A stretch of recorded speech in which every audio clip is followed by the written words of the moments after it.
Hi, this is Karen Thompson from the Digital Pixie, and today I'm going to give you the top 10 mistakes that small businesses make with their website. Number 1, valuing aesthetics over searchability and usability for your website. This is really important whenever you hire somebody who's a web developer, that they understand that there are really a variety of things that users come to your website for, and that they need to be able to use it and gather information in a quick way. We want it to look good, but we also want to make sure that it works for the user that's there. Number 2, SEO basics. Searchability. Can people actually find your site online? Have you embedded different keywords and phrases within your website? Thought about page titles, attributes? All of those different things really can impact the way people find it and go ahead and gather information on your site. Number 3, having your site developed by somebody who doesn't provide a content management system for you.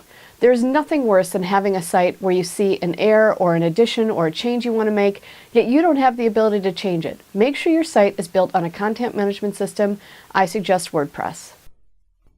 Number 4, not updating your content. A website is not a brochure anymore. That's really the way people planned them about 10, 15 years ago. It was basically an online brochure that people could come and visit. But the truth is, our sites need to have content that is curated and created on a consistent basis. Think about how you're going to go ahead and refresh that information for people to come in and visit and really educate your user. I call it kind of educational marketing. And the more you can provide them, the more trust you're going to go ahead and build with them. Number 5, it's probably no mystery, but right now people are utilizing their mobile phones a ton. It is really important to actually have your address embedded either up in the header or the footer of your website so that Google can find it, so that when somebody's on a mobile device, they're actually hopefully linked to the way your website is. Believe it or not, Google does search for this, so don't lack the importance of having your information. It also builds trust and validity. Number 6, call to action. This is one of the most common things that you're hearing now and almost like a cliche these days. But the truth is you need to provide people a reason or something to do whenever they hit your website. Whether it's you want them to download something and provide an email address or utilize a contact form or even like you on social media. It's really important that you cue people to know what it is that you want them to do.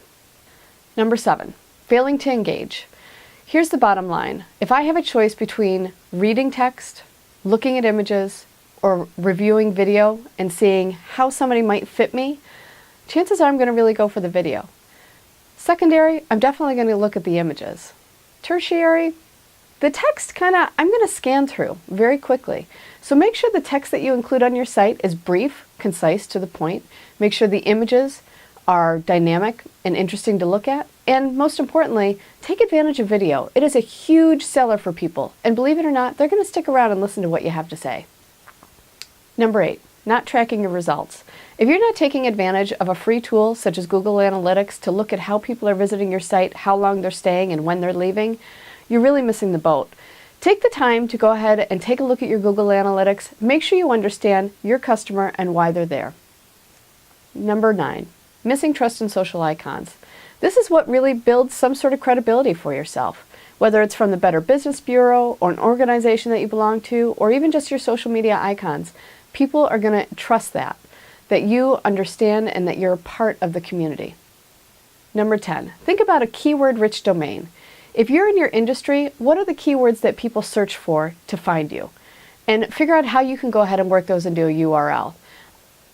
That is going to be very much preferred over a vanity domain, which might be like joesmith.com versus rochesterlawyer.com. Very important for Google to find you like that. All right, there are my top 10 tips from the Digital Pixie. I hope you enjoyed this short video. I'd love to hear from you. Go ahead and drop in a comment or drop me an email. Take care.